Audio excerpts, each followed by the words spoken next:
Happy Sunday. What's up, you guys? Happy Sunday. Well, we are here for the Real Housewives of Atlanta, Sweet 16, Episode 3. Now, this was a pretty good episode, okay? I don't really have no complaints about all the things that was going on in this episode, okay? Yeah, Chuck, I'm going to head on over there when I get done with this live, okay? Hey, Kevin, it's good to see you, boo. So y'all come on in. I know Scotty's live, and I know it's a lot going on, and it's all good. If you got to catch me in a replay, catch me in the replay, okay? But let's get into it. I actually had to take notes tonight because I said, well, I don't want to forget to say something. Child, I actually had to write some notes. You know, a lot of times I don't take notes. I just kind of, you know. But I have notes tonight. Okay, so first of all, we start off with Britt. I am so unimpressed with Britt, okay? I was a video vixen in high school, and, you know, I was ready to settle down, and when I met my husband, I just saw a husband. I just saw that he was a husband material, and I was tired of, it's great dating football players and rappers, but I was ready to settle down.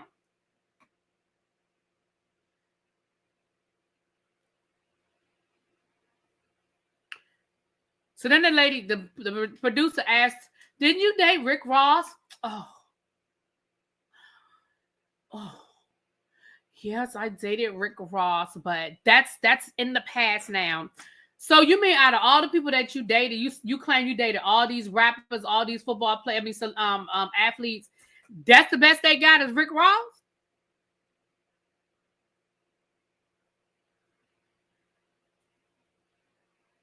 And then let me tell you something. Kids will always tell on you, okay? Kids, hold on, y'all. I got this heater on. It's too much.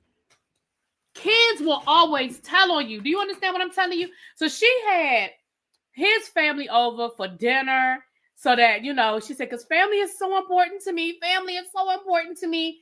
Baby, that little kid, they had lobster tails and scallops and stuff, because everybody think lobster tails is so fancy. Child, that little girl looked over and said, lobster tails, that's too fancy. In other words, you'll never be having this the first time you done had us over here and gave us some lobster tails. Because if it was an everyday thing, if it was a regular thing, guess what? That baby wouldn't have had nothing to say. It would have been like every day. But for that baby to say lobster tails, that's too fancy. That tell me that either A, you ain't really had them over your house like that, or B, when you had them over your house, you was feeding them like shrimp and grits and stuff. They didn't have no lobster before. The babies will tell on you. The babies will tell on you, okay? That's just like I tell people at school when your students will tell on you when the principal come in or other administrators come in to do an observation. Don't try to be fancy. Don't try to do something you normally don't do because the kids are going to tell on you. Why you doing that? You don't never do that. And they know what they doing. They know they telling on you. They know they telling on you. So yeah. That let me know right there that this whole situation was fugazi, right? So then you bring up, he says, his sister asked him, so what y'all got going on? What's next? Well, I guess it's time for us to start, probably have a baby soon. And then she gonna turn to him and be like, we're not having no baby until we do this vow renewal.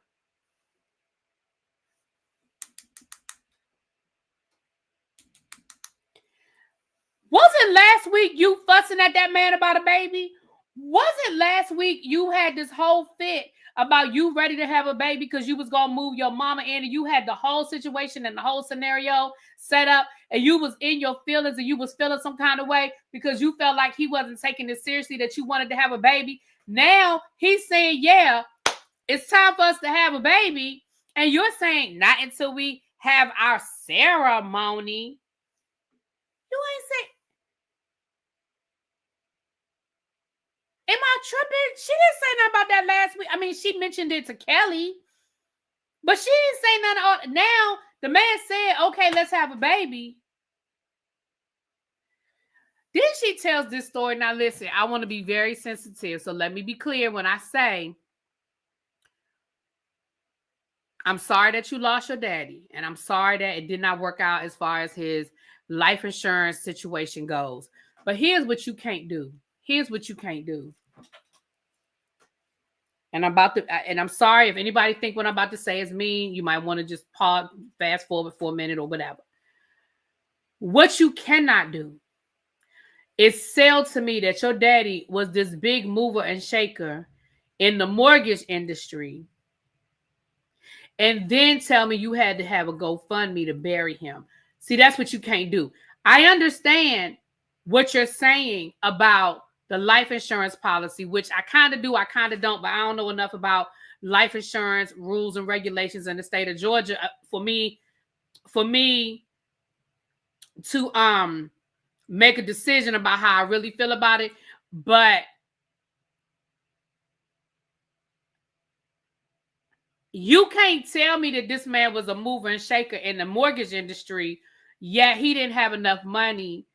He didn't make enough money to, you say that he, made sure that da-da-da-da-da.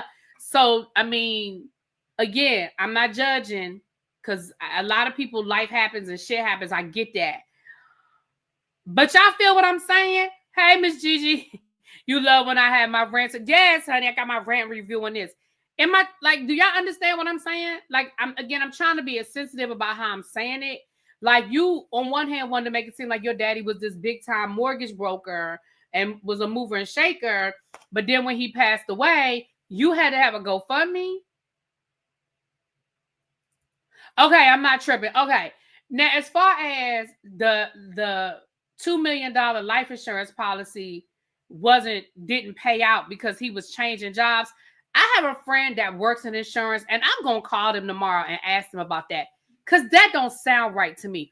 If you have an insurance policy and it's not through your job, now, if that insurance policy was through the job that he left, okay, clearly you don't work for the company anymore. They're not paying out. But most people having like that type of an insurance policy would be through like a insurance agent, right? Because I have insurance policies with my job, but I also have an outside insurance policy. Am I tripping? All right, I'm going to ask my friend about that. But that just seemed a bit. And $2 million? Okay, Mamiana said I work with insurance and that don't make no sense. It didn't make sense to me either. But again, y'all know I'm always going to be fair when it's something I don't know about. And, I don't know nothing about that. I don't, other than me buying my own insurance policy, I don't really know. I know that, at one point in time, I thought about selling insurance and I took a class. Maybe I was bored out of my mind. I couldn't get, Jesus, I could not focus through that class. So I didn't learn a lot. But I do know that didn't make sense to me. The other thing that didn't make sense, Britt, is this whole story. Yes, and that work policy is based on your salary. Right. That's why I have another one outside of that, because that insurance policy, it's a little bit of change, but that's what it is, a little bit of change. Anyway, so, and I just got enough to pay off my debt. Like I have enough insurance to pay my house off, to pay my car. So, so it'll just clear that debt or whatever. Anyway, neither here nor that's my business. But anyway, so this whole story about the business, you said when you wanted to open up your mortgage company or your insurance company, you went to your sisters and you said that you thought this was an opportunity for all of them. So it sounds like you got money from your sisters to open this insurance company, but you treated your sisters like they worked for you because you said that they got mad when you decided to sell it. But if all of y'all were owners together, how can you decide to sell something that all of y'all own? That's what I didn't understand. If you went to your sisters and said, hey, we can all do this together, but when it was time to sell it, you said, I'm selling it. And you said that the one sister got mad at you because you decided to sell it. How do you get to make a decision to sell it if all of y'all own it together? Then you said the other sister quit because she said that I was treating her like I was too hard on her and I treated her, I was a bad boss or whatever. However you worded it, was like your sister worked for you. So I'm gonna just have to call bullshit on that story too, because either it's your business or it's your sister, you and your two sisters.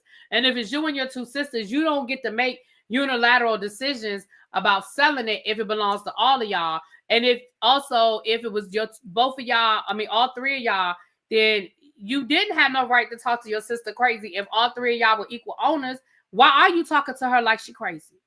So with that being said, Britt, girl, again, I'm gonna just have to keep saying, if what was alleged about what Kenya did to you is true, I don't agree with that, but I 100% understand why Kenya wanted to get you off her back.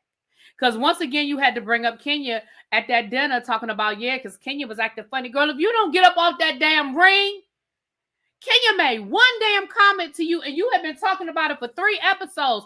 Girl, if you don't go sit your ass down somewhere, it is clear to me that you decided you were going to have a problem with Kenya. It didn't matter what Kenya said to you. You was going to find a way to have a problem with it. Baby, that's why I had to take notes, Kevin. That's why I had to write this shit down. I said, I got to get all of this with Britt. Let me make sure I got it all before I move to the next scene. Okay, Rick Ross, business. Okay, all right, okay. Got it. Moving on to the next scene. So the next scene, we have Portia and Kelly sitting down to have lunch. I guess to clear the air, Kelly, hey. Kelly, come here, please. Let me talk to you for a minute, ma'am. Kelly, the way your lips are in your confessional and this red with the Chinese bangs and first of all, it looked really cute. I was here for it. I thought that confessional was really cute with that siren red lip. Yes. The way, whatever notch of filler you had in that confessional is where you should stay. That's the level of filler that you need.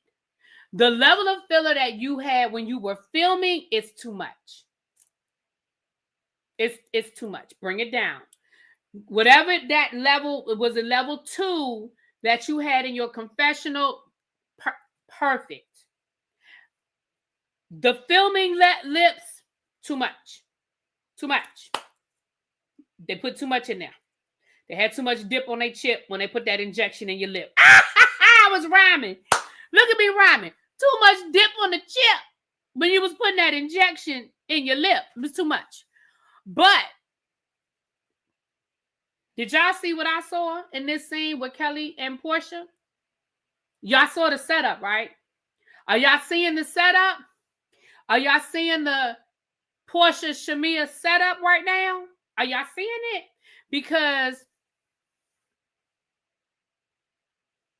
Portia, you didn't think the filler had settled? Oh, she's okay. So she didn't. So see, she need to call the Beverly Hills ladies and find out what is the window between injection and filming. She needs to call Garcelle and Dorit and Lisa Vent. She need to call her Beverly Hills ladies. You need to call the Beverly Hills ladies. They'll tell you what that window is. Don't call Lisa Rinna. Don't call her. But you could call Erica, Vanderpump, Kyle. Find out what the ratio, the timeline is between injection and filming. Is it a 2-day window? Is it a 2-week window? Call your Beverly Hills girls because they got it right. Okay, they know. Now, the setup was clear in this scene because Portia is asking Kelly about how the conversation went. The conversation went when they was talking about her. Now, Kelly, you didn't put the same level of oomph. You did not put the same level of oomph. Yeah, don't call Brandy either. No, You did not put the same level of oomph when you was relaying what you said to Portia. So for that, I'm a side-eye you. I am going to side-eye you because you did not put the same level of oomph because you was like, I didn't even say it like that. I said it like, she stole that lady, man. Da-da-da-da-da. That ain't how you said it, Kelly. You was like, well, that's what she get for stealing that lady husband. You put a little extra dip in your chip. Okay? You put a little extra. You did.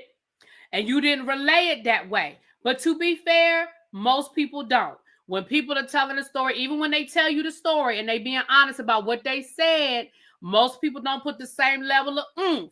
Okay? And Portia, you've been doing this long enough to know. You know what it is. So for you to be sitting there acting like you knew that this lady was coming at you with the real over your friend who you've been friends with since high school. See, I can't trust and I can't respect somebody that flipped that quick. I just can't. So Portia gonna say, well, that ain't how it came back to me. It came back to me like you was talking trash about me, and you was, it was just a whole trash and Portia session. And Kelly was like, well, no, Shamia was like, I need to talk, like when I brought it up, Shamia was like, you need to ask her that.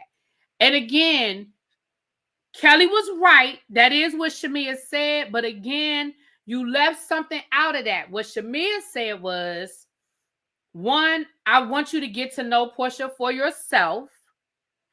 And two, if you have any questions, you need to ask her, not me.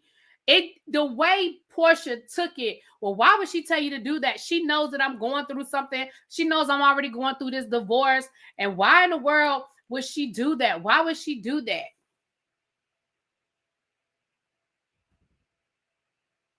I said, there go the setup. I said, here we go. I see it.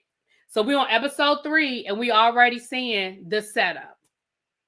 The Shamia is the bad guy. Shamia didn't have my back. Shamia didn't defend me. In all reality, I felt like Shamia handled that conversation very well. Shamia cut them off and was like, she didn't steal that woman husband. Like, she defended, number one, she defended Portia when there really ain't no defense for Portia, but she defended Portia, number one. And then number two, she was like, I'm not going to keep letting you talk shit about my friend. If you have any questions, ask her yourself. Don't bring it to me. You go to her. I honestly didn't feel like Shamia handled it wrong. And then Shamia went back to her friend and said, girl, Kelly said X, Y, Z. Then she called Kelly before the party and said, listen, Portia's going to be here today. And I really, I did tell her what you said. So you may want to talk to her, but I really feel like Shamia handled it as best as she could have in this situation. And what I mean in this situation, in the environment that we are literally filming a show. So I got to be a little messy, but I'm still trying to be down for my friend. And I feel like Shamia handled that the best way she could have. And Portia, you know what it is, girl. Stop playing. You know what this is. You've done this for the last 10 years. You know what this is. So I can't respect, and we're going to get to Shamia. I mean, we're going to get to Portia later on in this episode with her mama too. The setup is there. It's so clear. It is so clear. All right. The next, let me make sure I got it, because I took notes, y'all. Let me make sure all my notes. Okay. Shamia setup, story not be. Okay. Got it. Next, we have lying ass Drew in the studio. Drew just lied.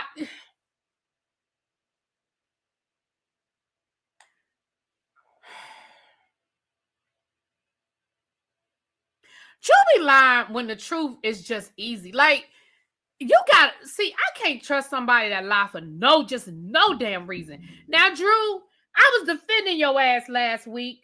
I defended you down to the whether you like it or not panel. I defended you because I said, nah, Drew said she called Portia. I believe that Drew called Portia. I think Portia putting 20 on 10, only to find out you did not talk to, you called her, but you didn't tell her. You called her to set up a date to tell her. Drew, that could have been a voice note. It's not that deep. Girl, that could have been a voice note. You could have left her a voice note. Hey, girl, I just want to let you know I've been trying to get in touch with you, but I know you busy. I know you in and out, and you a global trotter. I just wanted to let you know that I am going to be working with Dennis on my new album. Please give me a call so we can talk about this in more detail, but I just didn't want you to be blindsided. I've tried to talk to you a few times. But you talking about some, I reached out to her to eat. Girl, she didn't want to eat with you. Which tells me that clearly y'all ain't friends like that. Because Cynthia said, I wasn't even trying to run into Portia, and I ran into Portia. So what tells me is that Portia really don't fuck with you like that. So you could have just left her a voice note. And I'm like, damn, Drew, you just be lying when you just don't need to. So I wrote in the studio, I said, Drew in the studio, lying.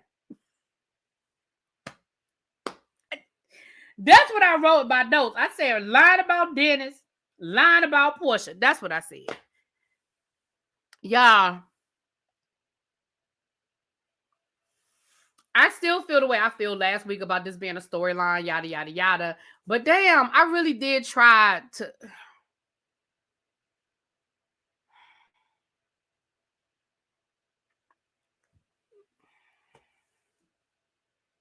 You know, the great Lauryn Hill has a song, and the first line of the song is, "It could all be so simple, but you rather make it hard." That's Drew. Drew. It could all be so simple, but you rather make it. Sorry, y'all. Hold on, but you rather make it hard. Yes, she lies when the truth will do. All you had to say was, "Look, I tried to call Portia. Portia ain't called me back," and I was like, "Oh well, whatever." But it didn't even make no sense. Then they go on to talk about then Angela. I'm gonna get to Angela in a minute because I'm gonna get to Angela in a minute. But then Angela tells a story about her and Shamia having whatever beef they had, because she said she tried to ask Shamia about why she asked Drew was she sleeping with Dennis, when she didn't ask, "Are you effing Dennis?" She said, "Are you dating Dennis?" And there is a difference, because contrary to popular belief, you could date somebody without having sex with them. But neither here nor there. Angela was saying how, Shamia got all huffy puffy, whatever. Now, again, that's not what happened. That's not how it happened. What had happened was Shamia said, "I wasn't talking to you. I was talking to Drew." And you kept trying to interject on Drew's behalf while she was trying to answer Drew's question, because it wasn't a question about you. It didn't have nothing to do with you, Angela. It had to do with Drew. And she was trying to clear the air with Drew, and you kept interjecting. And her ass was like, "You know what?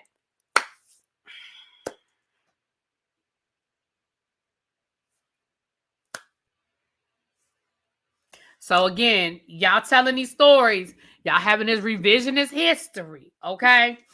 The next scene, again, I don't want to be insensitive because this is some real shit that Shamia is sharing with us, so I do not want to be insensitive. However, I'm here, Shamia. I understand this has been a lot on you. You've got your firstborn. Now she has to have surgery to have her tonsils removed. I've had my tonsils removed. I get it. It may not be a big surgery, but anytime your child is in the hospital, I understand. Okay.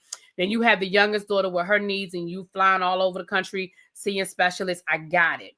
Clearly your husband wants more children, so you're trying to get the surrogate situation straight. Boom.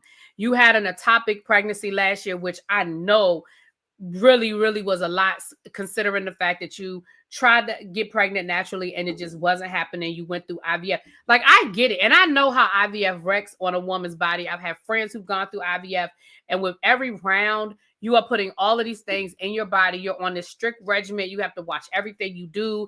You got to take all these shots. It's a lot. It is a lot. It is a lot. And I get it. And she said she went through 7 rounds. Baby, that is a lot. Okay. So she was talking to her sisters about it. And listen, I'm here for it and I understand. Okay. And I don't want to be insensitive to the fact that Shamia is sharing some real shit with us, with her family. But Shamia, we're not doing this every week. Now, I respect and I understand what you've been through, and thank you for sharing. Honestly, there's a lot of women who've been through these things, and they need to hear your struggle and your story. Boom. Full stop. But we're not going to do this every week. Okay.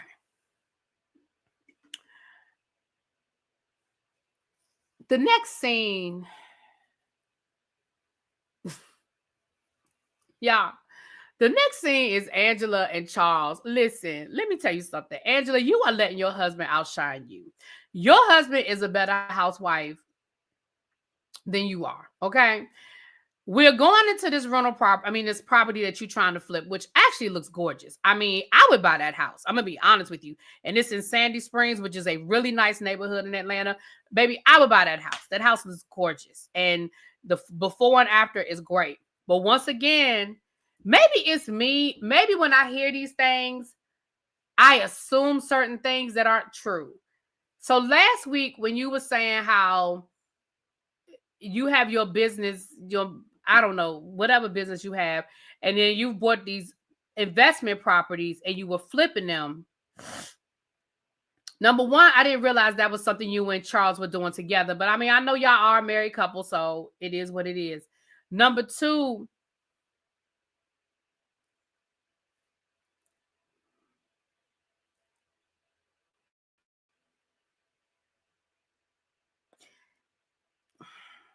let me say this, and I know this is going to sound crazy.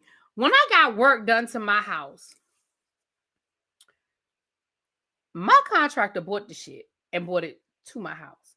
The only time I actually physically bought something was if me and my contractor went to the store together, like went to Home Depot or wherever together, and then I would help carry it or whatever because we were together. Why wouldn't I?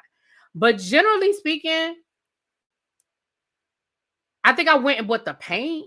You know what I mean? Why do y'all have pickup trucks full of shit that y'all are carrying into the house when the contractor was right there? The contractor was right there. I was confusion by it. But again, neither here nor there. And it sounds like this is the first time you've done it, which is why you worried about Charles feeling feeling a little iffy about it. So again, I'm like, is this the first time you flip property? Like, what's going on? Okay. Then we get into this story about and I'm gonna tell you what this was. I'm telling you what this was, y'all. She threw this story in there. Some flippers will buy the materials to save money. Okay, and listen, and that's why I said maybe that because I wasn't flipping the property, I was just doing work to my property. So I get it. This whole Madison Square Garden story. Now let me say this. Honestly, I feel like she threw that story in there so that if anybody, the blogs or whomever, some woman slide in her DMs or whatever and bring up some shit with Charles, she can say, well, I told y'all. Okay, it's a money-saving measure. Okay, no problem, y'all. No problem. I mean, my contractor didn't charge me extra to bring the materials from the store, but I never flipped the property. Like I said, I was getting work done. So maybe that's who I was dealing with. I feel like that was just her way of telling us that her and Charles had been separated at one point, so that if any woman comes up, any female hit the blogs talking about she'd been with Charles, that she could say, "Oh, I said that we was separated." Because let me be clear. Let me be clear about something. Y'all know I watch sports, I follow sports, so I remember this story. I remember when it happened. Charles Oakley went to a game. Him and the owner don't get along, don't like each other, but Charles Oakley is like a New York legend. So for him not being able to go into Madison Square Garden was a big deal. He actually got escorted out by security. I want to say there was some sort of altercation or something like that, or alleged altercation or almost altercation. But can I be honest about something? And again, I can't tell nobody how to feel. When you're disrespected, I can't tell you how to feel about that disrespect. So let me be clear about that. But let me also be clear about this. I don't understand how that incident led to y'all having to separate. You said, well, he was going through a lot. That was a lot on him. And he just needed some time. Some time for what? He got put out of fucking Madison Square Garden because him and the owner don't get along. Because Charles got a nasty ass mouth and he talks shit about the owner. And the owner was like, I don't want him here. And when security told him to leave, Charles got smart with the security and it became a whole issue. And they had to physically, and it was embarrassing more than anything else. Like, I'm sure it was embarrassing that, because it made, y'all know, it made all the blogs, it was on ESPN and all of that. But that led to y'all having to separate. But again, I really feel like she only threw that in there as a way to let us know if anybody come up saying that they was with Charles while he was married, she could say, well, we were separated. Then she wants to bring up this vow renewal. Girl, that man barely like you. Girl, he said it once. I don't know if you're going to get him to say it again. Baby, I don't know if you're going to get him to say it twice. He said it once. You might need to just be okay with that. You might need to just be okay with the fact that he said it once. Because I don't know if he's going to say it twice. Vow renewal. Girl.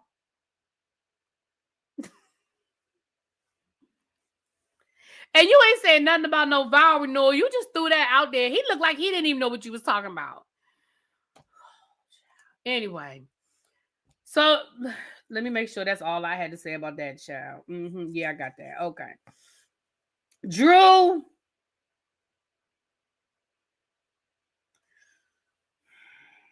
Goes to visit her attorney.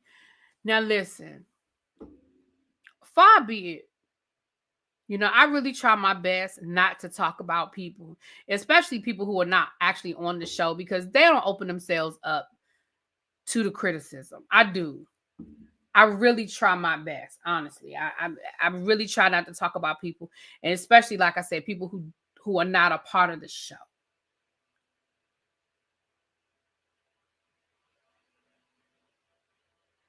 But am I the only person that saw Drew's attorney and started singing, "The sun will come out tomorrow, bet your bottom dollar that..." She looked like Annie, y'all, with that red curly ass wig and that red ass dress on. Baby, all she needed was a dog and Daddy Warbucks. I said, what the fuck? And I tried to unsee it, but I couldn't. The whole time she was sitting there, all I could hear was, "The sun will come out tomorrow." That's all I could see. Who told her to put that wig on?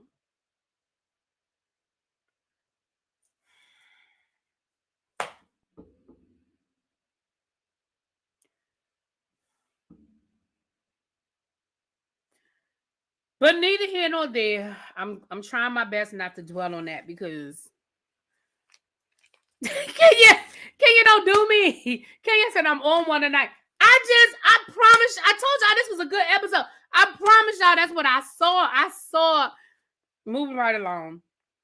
So we found out about Drew, and we found out that what we already knew though was that Ralph was a liar.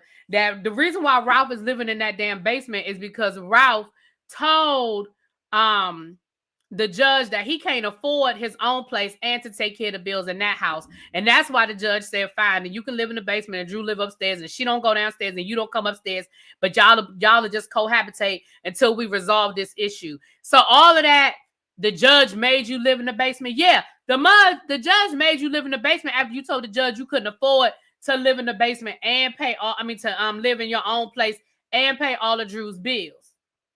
That's what the judge said. See, that I knew that didn't make no damn sense. Then we find out that he's still trying to, they're trying to get his financials.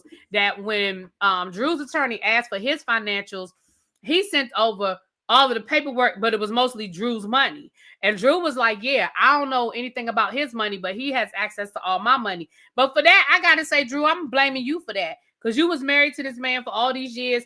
And see, that's again, you made it seem like Ralph was taking care of everything, and Ralph had this money, and he was this tech guru, and he was doing this and doing that in season 1 and halfway through season 2 that you were on here. You made it seem like Ralph was paying all the bills and that basically your money was your money. Come to find out, that's not how it was working. His money was his money, but he was using your money. And because if you don't even know, like, girl, and I understand that some married couples don't do joint bank accounts and all that. Like, I get all of that. But for you not to have any idea what he's bringing into the house, that's crazy to me. That I don't trust nobody that much. I'm sorry. I don't trust nobody that much that you have access to all of my finances, but I don't even know what you make. No. Not doing that. No, ma'am. No, sir. No, man. No, sir. Then She said that at their last hearing, he showed up without an attorney and cross-examined her. Baby, if that ain't straight out of a Lifetime movie, you know how Lifetime be having them old crazy titles to their titles be very literal, right? They had a movie this weekend said "Kidnapped from the Basketball Game."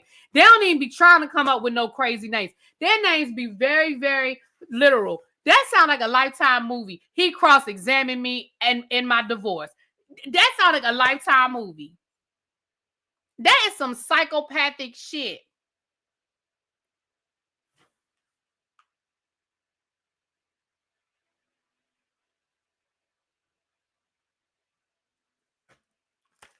Child, moving right along.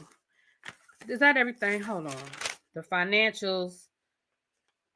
Oh, and her attorney told her that the divorce was about to be unsealed and all of their business was going to be out there. So I guess she filmed this scene to put it all out there because I know all that was out there. But yeah, come to find out, yeah, he's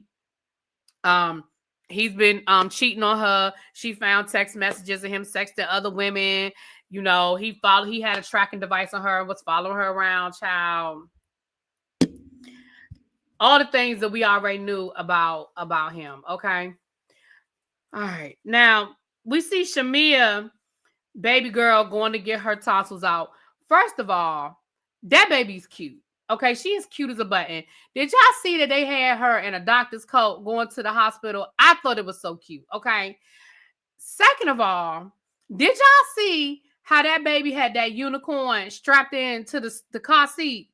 I said, if that ain't the cutest thing, that she's in her car seat and she got that she got her stuffed animal unicorn strapped in. I thought that was so cute. Okay. Third of all, baby, that car is tight. That car is clean. Do you hear me? Baby, let me tell you something. Me personally, yeah, but that's a black mama. Shamia probably was like, you gonna make sure you're not ashy for this doctor. You know what I'm saying? But let me say something. That car's clean. I personally don't know if I would be comfortable driving a car that expensive. I'm just gonna be honest with y'all. I really don't know. Like, I get nervous driving. I get nervous anyway. I don't know if I would even be comfortable driving a car worth that much money. But baby, that car is clean. Now, I hope to one day be that rich where it would even be a possibility that I could buy a car that expensive. But baby, that thing was clean. Okay. It was clean. And she was as cute as a button. Then we see Portia pull up, and I said, oh, Portia went to the hospital to go sit with Shamia, because that's what I thought. Crazy me. Portia and her mama went to go get foot massages. And here we see part 2 of the setup. Here we see part 2 of the setup.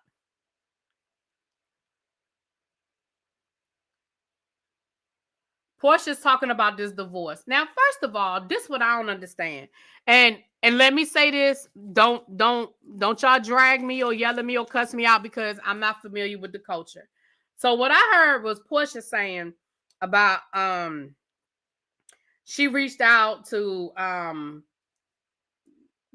husband's Simon's people, because in their culture, when it comes to divorce, you should be able to go to the family and the family will intervene on your behalf. And she said that she's reached out to the family and none of them want to get into it. And they all wanted to just go through they don't want to get involved. Let it handle through the system, go through, the court system. Here's what I'm going to say to Portia. What made you think those people had your back? Especially since let's just go by what we saw, because I'm not in your house every day. We're going to go by what we saw. Y'all were lovey-dovey on Monday, and by Friday you filed for divorce. I understand that those court documents came out. I understand all of that. But if I were a family member, I'd be side-eyeing your ass too. And to be honest, maybe the family was never all that crazy about you in the first place. And maybe they happy he getting a divorce. You initiated the divorce. Portia, did you call them family members and ask them to intervene before you filed for divorce? Because see, how about this? How about you were supposed to intervene? You were supposed to call them before you filed paperwork. Did you call them first and then file the paperwork when they couldn't work something out?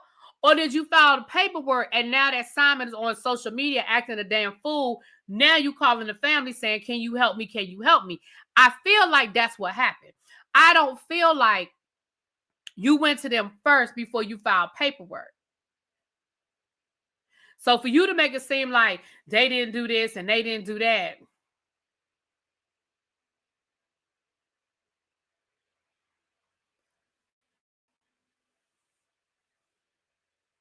Did I see Simon and Shamia's husband and the little girl on IG making Pilar birthday cake, wishing Pilar a happy birthday?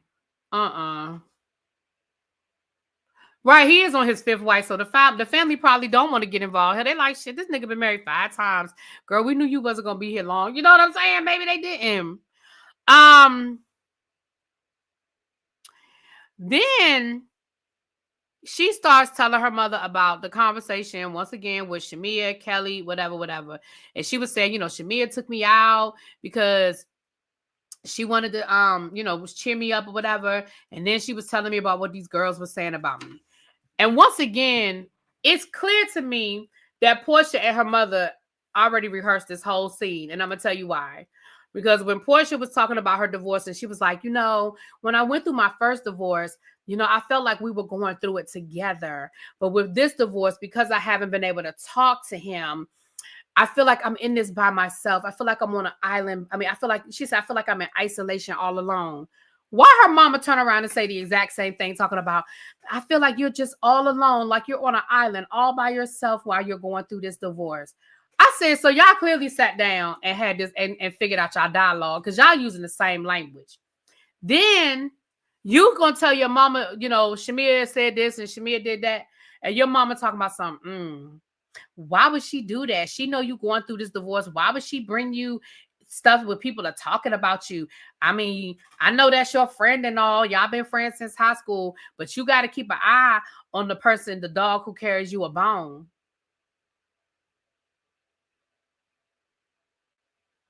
So, Miss Diane, I got a couple of questions for you.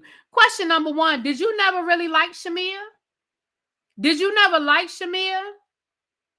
Because, again, I have to say, this is a woman that has been a part of your daughter's life longer than she's been alive at this point. I mean, she's known her longer than she hasn't known her is what I was trying to say.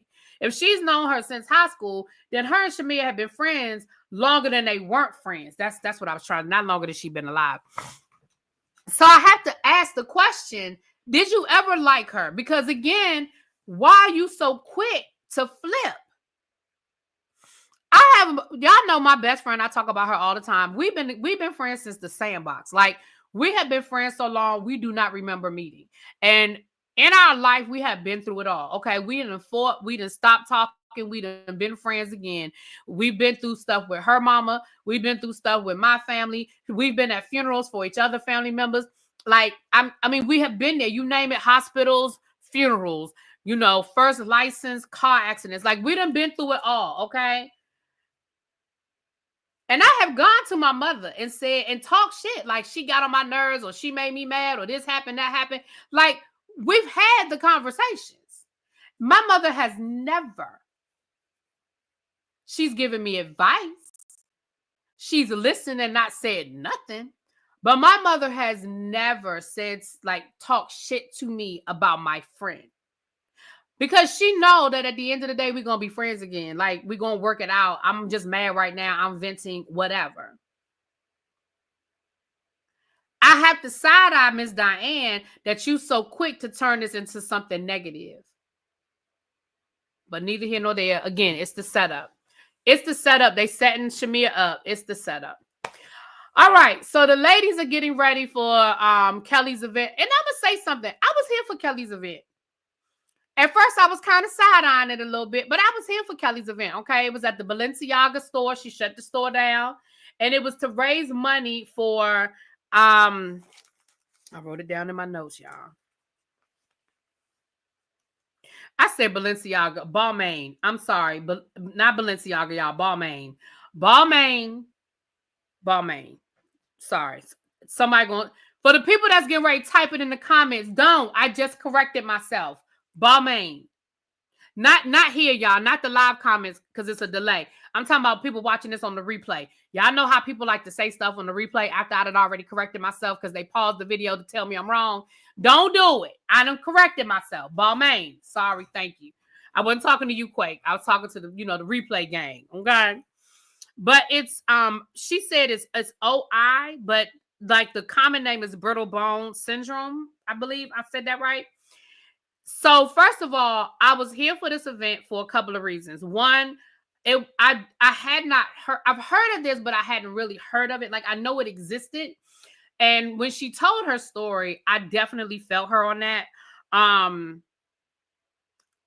It was a Mommy and Me event. So she invited all the ladies down to come to the Balmain store to shop, and proceeds of what percentage of what was spent was going to be donated to the charity. So I love the fact that this was a different charity, something we had not seen before, weren't very familiar with. So I definitely love that. Portia was actually on time. I find it interesting. Oh, before I forget to say it, let me say this. Y'all listening to me? I'm about to give y'all a little tea. I'm going to give y'all a little tea. I need y'all to listen, though. Pay attention. That's the last time you're going to see Portia and Shamia one-on-one for the majority of the season. I would say the rest of the season, but I'm about 95% sure that you will never see Shamia and Portia in another one-on-one scene this season. Now, I can't say 100%. I could say about 95%.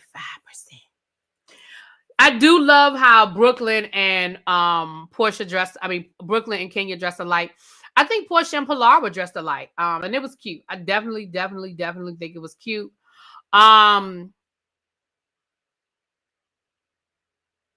Cynthia, stop. I feel like Cynthia is trolling us with these wigs. Like that season that Candy wore that mohawk shit on her head and she was just trolling us.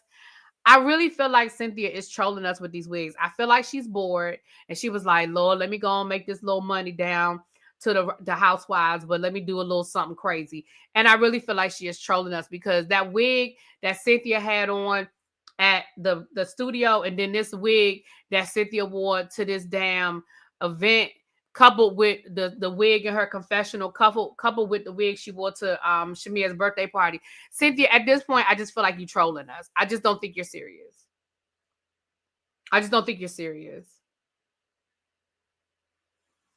Moving right along. Portia accused Drew of trying to sabotage her because they share hair and makeup. And Drew probably was because, why not? But I found it interesting that you could show up and you could be on time for this event, but you was 3 hours late to Shamia's party. But girl, whatever. Anyway. Did y'all peep how Portia didn't buy nothing? Did y'all peep that? When they were showing around the room of what the ladies purchased and you saw people getting bags and stuff like that, did you peep the part where Portia sat on the couch and was like, child, I'm going through a divorce. I got to hold on to my coins for my attorney.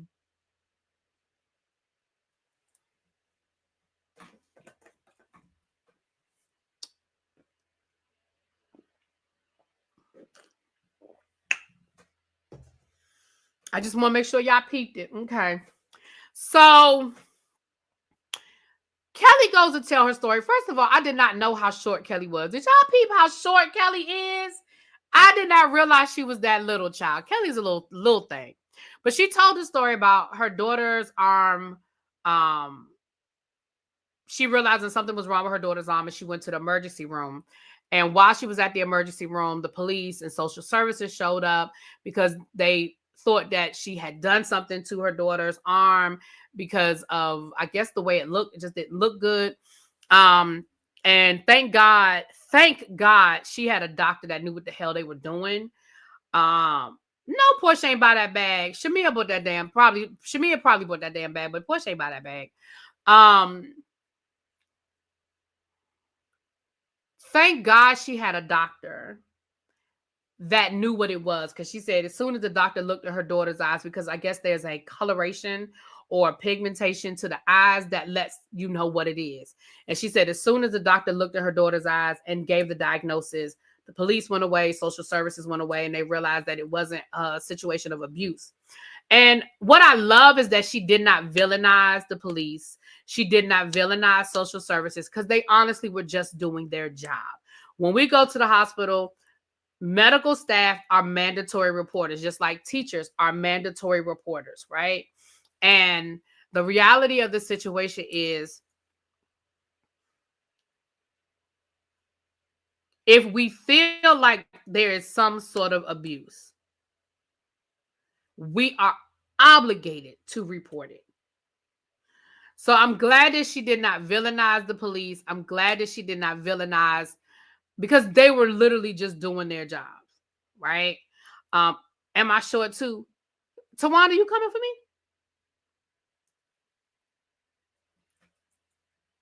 This not about me. This about Kelly. But her story definitely did break my heart, because like I said, it could have easily gone a different way had she not had a better doctor. I mean, had she not had a good doctor. So thank God for that.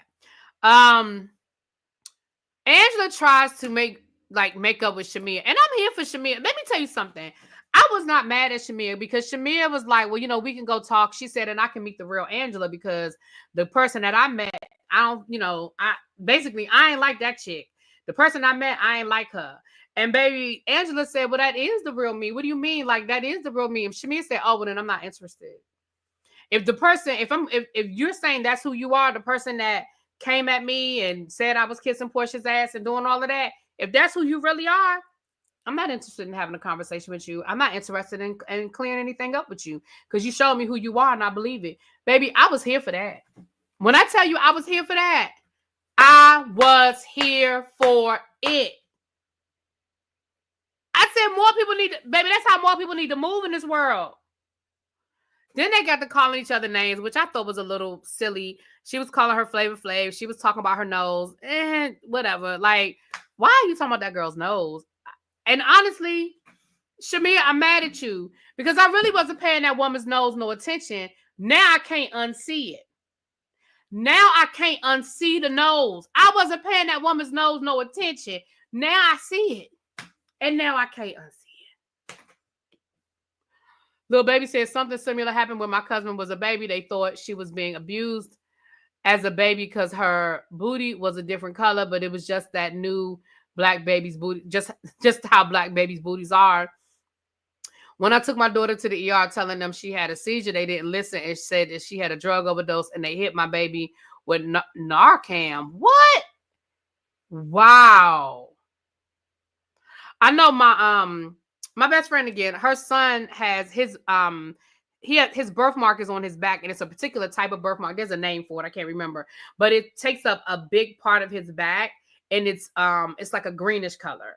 And they actually have to register it in his, they had to, when he was born, they actually had to register that in like his medical record, because again, she ever took him to the hospital as a baby, and he's got this, it looks like a bruise on his back. It looks like he has a big bruise on his back. There's actually a name for it, but I forgot it. She got a light-skinned friend look like, shut up, y'all.